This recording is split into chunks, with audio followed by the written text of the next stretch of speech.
Hello everybody and welcome to exercise 1 on page 61 of the workbook. And this is going to be our first example of calculating a double integral using this technique of iterated integration that we just introduced. Okay, so let's take a look at what this is asking us. It would like us to find the volume under the surface z equals x squared plus y squared and above the rectangle where x and y are both between 0 and 1. Okay, so we know from previous work that volume can be calculated in this situation by just integrating the function. If you wanted to do a quick unit check, notice that x squared plus y squared represents a z value, so if we assume that distance is measured in meters, that would be a height in meters, and area would be in meters squared, so we're going to get units of meters cubed, confirming that we're really measuring volume there. Okay, now how do we calculate this integral? Okay, well, the process that we just described says that we can divide it into two pieces. We know that x and y are both going between 0 and 1, and so we can do two separate integrals from 0 to 1, one with respect to x and one with respect to y. Doesn't matter what order we do that in. Okay, so I'm just going to go dx dy here.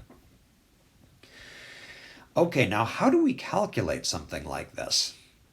Okay, well, the good news here is that if you can do a calculus 1 integral, you can do an iterated integral. The only thing we have to remember is that we're doing it one variable at a time.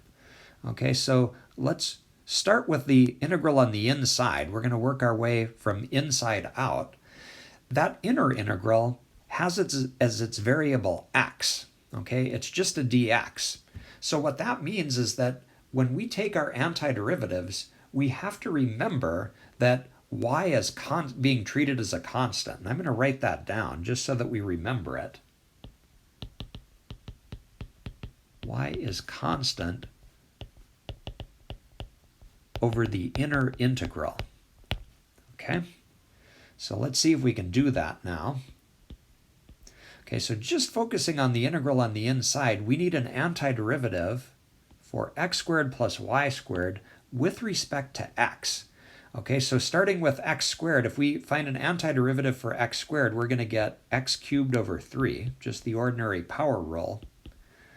What would an antiderivative for y squared be? Okay, well remember, we're treating y as a constant. So when you look at y squared, you're thinking of it as a number. Okay, like 4, for example. What would you get if you just integrated the number 4 with respect to x? You would get 4x. And so if y squared is a number and we integrate it, we should just get y squared times x. Okay, there's our antiderivative. And now we need to evaluate that antiderivative between our limits of integration, which are 0 and 1. To remind you that they're x values, I'm going to write x equals 1 and x equals 0. Okay, so there's what it looks like after we've evaluated the first part of the inner integral.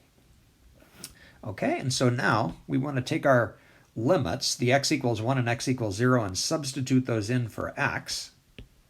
Okay, so let's see. That's going to give us 1 cubed over 3 plus y squared times 1, which is just y squared. Okay, there's the upper limit.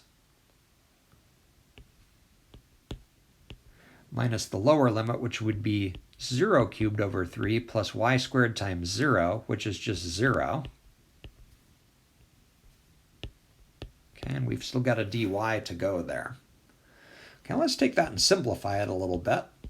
So the part inside the integral, we've got 1 cubed over 3 plus y squared. That's just a third plus y squared.